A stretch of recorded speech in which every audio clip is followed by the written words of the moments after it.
I think the average tax-paying American should be mad as hell because their tax money is being poorly spent. Or giving money to the Taliban.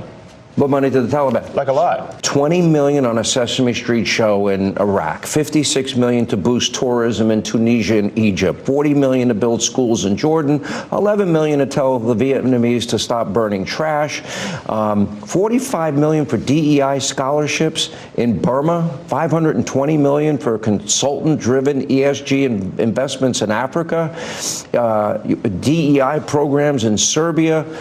The president's favorite. I'm sure you love that taxpayer money was spent on a DEI musical in Ireland, or a transgender opera in Colombia, or a transgender comic book in Peru. It sounds like how can these things be real? But this is actually what was done. The overall goal is to try to get $1 trillion out of the deficit. You know, it's interesting. One of the most frequent comments I get on all of our videos about Doge is that the American people want a giant tax refund, right? We should get at least some of our money back for all of the massive waste, abuse, and fraud that has been exposed within our own government. And before people say that's ridiculous or unfair, I would point out, you know, this is literally how it works anywhere else outside of the government. For instance, if you are a small business or a startup and you ask your investors for a bunch of money and they give it to you and you basically defraud them, right? You go and spend all of the money you claim is to legitimately start a successful business on luxury hotels and flights and all of that. What inevitably happens? You have defrauded your investors, and your investors can actually sue you for that money back, right? Sue you for the damages. So my real question is, if that's exactly what the US government is doing with our tax money, again, taking things that are meant to,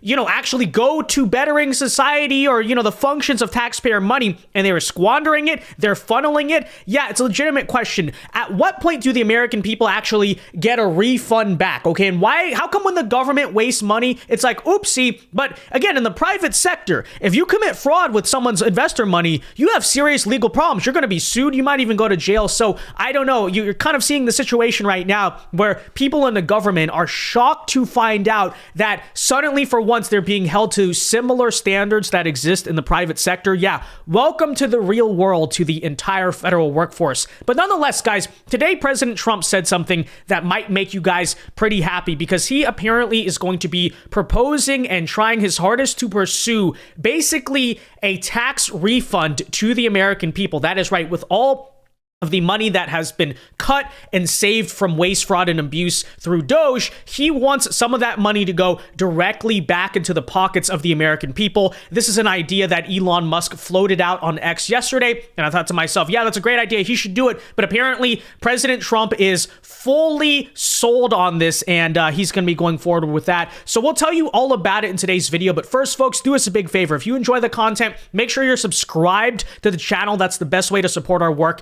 and let's continue our push to 1 million subscribers. And I do want to say, you know, I don't think that I really have to convince anyone as to why you should like this. Obviously, everyone wants money back into their own bank account. But I also want to explain carefully here why it's extremely good politics. See, I think honestly, this is a very important thing that the Trump administration needs to pursue. And I'm sure that the House and Senate GOP are going to be like, I'm not sure. No, this is absolutely something that needs to happen. And you know why? For the political reasons, is this would permanently end any argument that the Democrats had against Doge. Because right now, Democrats at least think they're on the offensive, right? They're fear-mongering about Elon Musk. They're saying, look at all these essential government programs that they are cutting. They're taking away from you, right?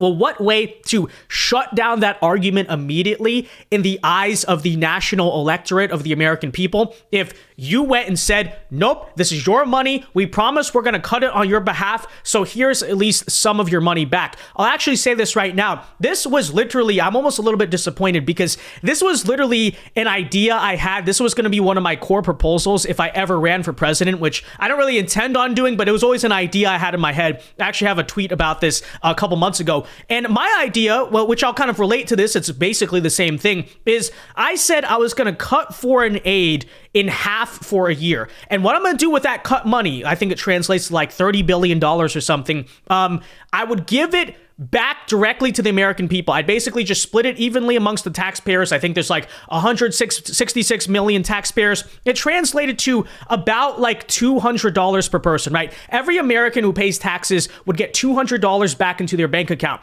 And one of the reasons I would do this, besides the fact that, hey, it's just nice, people would like it, is because it fundamentally would change the way that Americans view government spending. Right, because everyone implicitly knows, and again, this is why what Trump is doing is so smart. Everyone knows that, hey, when the government spends money, it's taxpayer money. You know, I don't need to tell you that. Like, we know that, we say that, but we don't really visualize it, right? We don't really realize or think about it, because when our government treats our taxpayer dollars as monopoly money, I'm sure those among us who are like smart and acute and aware understand that's what they're doing with our money. But nonetheless, your average voter out there, when they see like $100 billion to Ukraine, they might say, oh, that's kind of a lot of money, but they're not going to think about it in concrete terms. If you gave that money back to the American people, even if it was a small amount, it is a concrete illustration to the entire public that, hey, when the government spends money, it is not just printed from thin air. It is indeed your money. If I were ever president and I did this, I would give actually a big national address to the nation. I would say, look, for too long, our government has, viewed your money, your hard-earned money that is worked for, that is earned, as basically, monopoly money, something that is not real. It's not to be taken with great care. And, I know $200 back to everyone is not a big deal, right? It's not a ton of money, but let it be an illustration of the way in which, yes, the taxpayer money is indeed your money. And consider this a gift from the administration. By the way, this is exactly what Trump should do. Don't just send the money. Give a big speech about it, basically trying to make that convincing argument. And let this be a kind of symbolic gift from this administration that to us, your taxpayer money, the money that you give to us, expecting to better society, and you work for that money, you don't have a choice. It's going to be spent wisely. We care about it. We understand that it's your money. If that happened, guys, the reason I bring that up is imagine how fast the national conversation on government spending would change overnight, okay? Foreign aid, we can talk about, oh, maybe we should back Ukraine, maybe we shouldn't, blah, blah, blah, this and that. But the moment that the American people literally got their money back and realized, oh, wait a minute, that's my money, you think these people are going to support foreign aid? You think our taxpayers would do that? You think our taxpayers would support many of the crazy government programs we have going right now? No, this again would win the argument against Democrats overnight. And all this crying about Elon Musk and Doge, it would be completely ineffective, because the American people would look at it and say, well, I got money back on the way, so you can keep complaining about stuff, but, ultimately it benefited me. So that is exactly what I would do. And again, that's why I think this is just so brilliant. Of course, some people might say, well, that's not good to give it back to the taxpayer, because what about our national debt? We'll address that here in a second. But first, I do want to remind everyone why this is so justified, why this is so warranted, because today, as President Trump was about to talk about this, he also listed off the long amount of things that our government has been caught spending money on. So let's take a listen. And again, if you're not fully sold on this idea somehow, if you don't want free money back, let us kind of remember what our government has been found to be spending so much money on. Where's the money being spent, right? Let's go into that for just a second. $520 million for a consultant on the environment. It's called Environmental, Social, and Governance Investments in Africa, and mobilize private sector resources. $520 million. Somebody got $520 million for an environmental, sounds like an environmental study. I've always been one that paid a lot of money for my environmental studies, but I paid like $50,000, not $520 million. $520 million. And literally, where's that going? Where's that going? People are pocketing it, okay? That's the thing. Your government is committing fraud. And again, let me ask you the question. If you are an investor or something and you get defrauded, it's one thing if a business goes under, a venture is not successful. But if you are outright defrauded, what happens? You have restitution, right? You can actually get the money back through a legal process. So why can't the American people in some way or another basically sue their own government for their own money back? It should happen. That's why this is so smart. But let's go on here. $25 million to promote biodiversity, conservation, and promote licit livelihoods by developing socially responsible behavior in the country of Colombia. Well, it's nice, $25 million to go into Colombia for something that nobody ever heard of. $40 million to improve the social and economic inclusion of sedentary migrants. $40 million. $42 million for Johns Hopkins, great place, to research and drive social and behavior change in Uganda. 40. How much money did they say? Okay, John Hopkins, that sounds great. To get Ugandans to change their social behaviors? Are you... What? Right? This is exactly why we need our money back. And you need to show this to people, right? You need to show this. Again, when they're spending that money, that's not just monopoly money. That's your money. That's what your money is going to, okay? They don't want Uganda to be saying, why are you gay anymore? Like, that's literally what it's about. That much money for it? Unbelievable. $2 million. What about us? What about social change in our country? $70 million for a center at Purdue to research university-sourced, evidence-based solutions to developmental challenges. I mean, these are massive numbers on things that nobody ever heard about. $10 million for Mozambique voluntary medical male circumcisions. $10 million for circumcisions in another country. For circumcisions. A process that is not even medically necessary. I'm done. I don't even understand. Okay, it's just unbelievable. Let's play a little more. $0.7 million for UC Berkeley to develop a cohort of Cambodian youth with enterprise-driven skills. In other words, let's teach them something about enterprise. What about our people? Correct. Can't we teach them about enterprise? $2.3 million for strengthening independent voices in Cambodia. $32 million to the Prague Civil Society Center, which is a very liberal group of people. Wonder how much of that money came back to the people that approved it. $14 million for improving public procurement in Serbia. $486 million to the Consortium for Elections and Political Process Strengthening, including $22 million for inclusive and participatory political process in Moldova, and $21 million for voter turnout in India. Well, why are we giving $21 million to India? They got a lot of money. They're one of the highest taxing countries in the world in terms of us. We can hardly get in there because their tariffs are so high. I have a lot of respect for India. I have a lot of respect for the Prime Minister. He just left, as you know, 2 days ago. But we're giving $21 million for voter turnout. It's voter turnout in India. What about, like, voter turnout here? Oh, we've done that, I guess. We did $500 million, didn't we? True. Called the lockboxes. $20 million for fiscal federalism in Nepal. Listen to these numbers. This is all fraud. $19 million for biodiversity conservation in Nepal. $1.5 million for voter confidence. We want to give them confidence in Liberia. $14 million for social cohesion in Mali. $2.5 million for inclusive democracies in South Africa. $47 million for improving learning outcomes in Asia. Asia's doing very well. They're doing a lot better than we do in the schools, aren't they? $2 million to develop sustainable recycling models to increase socioeconomic cohesion among marginalized communities in Kosovo and Eskali and in Egypt.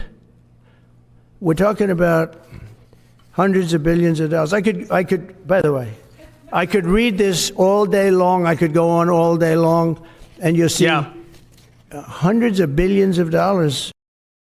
And imagine what can be done with that money, you know? And here's the thing, too, that's so infuriating. It would be one thing if our government was spending money on a lot of stupid crap, but at least we were not $36 trillion in debt, right? You know, and usually you don't want to spend money on stupid things to begin with. But let's just say, for example, if you're a super wealthy person and you're doing really well, okay, why not buy another Ferrari? Why not buy a really stupid, like, big computer or TV that you don't need? You have money, right? It's not the best financial decision, but you can ignore it because you're operating at a surplus. You're very wealthy, right? But imagine this. Let's say that you personally were in a bunch of debt. You were in life-crushing debt like America is. You owed, let's say, like hundreds of thousands of dollars to, overdue mortgage, overdue car payment. You're in a really bad financial situation, which America is right now. Let me ask you the question. If that were the case, if you were in that much debt, would you go spending money eating at 5-star restaurants every day? Would you constantly be buying a new TV, a new iPhone every month, a new car, new jewelry, stuff you don't need? No, absolutely not, right? If you were in debt, you would be trying to cut as much cost as possible. You still got to pay for food. You still got to pay for the roof over your house. And yes, that is essential in the way that some government spending is actually essential. But you don't go paying for all the useless crap you don't need, the discretionary things, because guess what? You're in debt. You're in a crisis. And America, yet still, we are being told that despite the fact we're $36 trillion in debt, it is, of the utmost utter importance that we fund circumcisions in Uganda and, any attempt to cut down on government is so bad. No. Again, I think it's important in this greater conversation to relate the behaviors of the U.S. government to our personal lives. And when you do that, when you view it like, hey, I would never spend that much money if I was in debt. Now do you realize how stupid the U.S. government is? Now do you realize how ridiculously insane they are? Yeah, I'm hoping you do. So nonetheless, that all brings us to the central point of this video, which is the fact that apparently today, President Trump has announced that he will be considering what he's calling a DOGE dividend. And basically what would happen here is he's going to give 20% of the DOGE savings back to American citizens, and 20% of it goes to paying off our national debt. So I think this is the perfect balance, because I know some people might say, oh, you should use that money to pay off the national debt. Absolutely. But I do think to win the argument, as well as, be fair to the American people here, some of it has to go back to them as well. Like, the people absolutely do deserve a tax refund. After all, again, they have been defrauded here 100%. So that's the perfect balance, right? You give some back to the people. You do an illustration to the public, as I said, that will change literally everyone's minds overnight like that. No one's going to support Democrat economic policies ever again, literally after you do this, okay? That's going to be big. And at the same time, you pay down our national debt. Guess what? Everybody wins. So here was President Trump making that announcement, speaking at, I believe, the FIIF Institute or something like that today. Take a listen. Saving taxpayers billions and billions of dollars every single day. And there's even under consideration a new concept where we give 20% of the DOGE savings to American citizens and 20% goes to paying down debt, because the numbers are incredible, Elon. So many billions of dollars, billions, hundreds of billions. And we're thinking about giving 20% back to the American citizens and 20% down to pay back debt and pay down debt, which is, if you look at value, if it were a real estate balance sheet, the debt is tiny, but we still want to pay it down. Doesn't matter. We don't look at it as a piece of real estate. It's America. We're going to get it down through intelligence, hard work, and, as Elon said, a word called caring. You have to care. By doing this, Americans will tell us where there's waste. They'll be reporting it themselves. They participate in the process of saving money. So many of the men and women in this room, as an example, they pay tremendous amounts of taxes. And here are just a few examples of where your money was going before I came along. These are just some of just taken at random. Oh, there are much worse examples than this. I was just looking at them before the speech, and I can tell you they were much worse. And there are some that are horrible, but I don't want to really say them because they're very, very embarrassing to people. Very, very embarrassing. Yep, well, as I've made it pretty clear by this point, this is 100% a fantastic idea that I support. I've even thought of it myself, okay? Maybe Elon took my idea. I don't know, but I'm just saying, I definitely think this will be something that'll be very powerful. Everyone's going to be happy about it, besides the Democratic Party, obviously, and it'll really win, again, that argument in the public eye that this is important, what DOGE is doing is important, and the benefits do go to you. And by the way, they're going to go to the American people in more ways than they even realize, because you want to talk about something like inflation. What's a big thing that drives inflation? Obviously, the government printing more money. Why does the government need to print more money? Because obviously it runs out of taxpayer revenue, because it runs at such a deficit that now we got to do that. And guess what that causes? Of course, inflation. Government has only two ways of getting money other than raising taxes. It can go into the money market and borrow, competing with its own citizens and driving up interest rates, which it has done. or it can print money, and it's done that. Both methods are inflationary. We're victims of language. The very word inflation leads us to think of it as just high prices. And then, of course, we resent the person who puts on the price tags, forgetting that he or she is also a victim of inflation. Inflation is not just high prices. It's a reduction in the value of our money.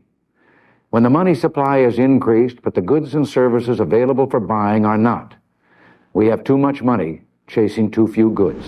Yeah, so literally, if you can balance the budget, if you can at least stop raising the national debt while winning over the public support, winning over the mandate to do it, because when the American people, again, get that money back, they're going to be very happy about it. Literally, DOGE is doing something right now that can save this country, okay? It is that important in terms of the runaway national debt that everyone knows about. And by the way, even on the front of the essential government services that the Democrats keep fear-mongering about, I'm going to take a wild guess, okay? Just prediction here.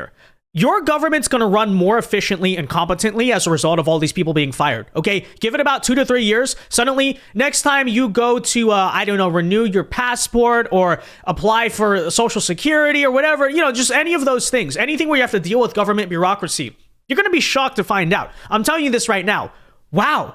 The government actually is efficient. They're competent. We don't have to, you know, send emails a million times and they say we could not find the documents. Like, we don't have to deal with this anymore. Wow, amazing. Yeah, it is going to be amazing. And on top of that, I think most importantly, we're in the process, we are draining the swamp. We are getting rid of a lot of the corrupt, subversive people within the deep state that have been running this country into the ground for a very long time. You could call it the managed decline of this country that's been happening. It's all over. It's so important. And that's exactly why I think this DOGE dividend is a fantastic idea that the Trump administration must absolutely pursue and be completely serious about. With that said, guys, let me know your thoughts on all of this in the comment section down below. Be sure to leave a like on this video, subscribe if you are new. And until next time, God bless and peace.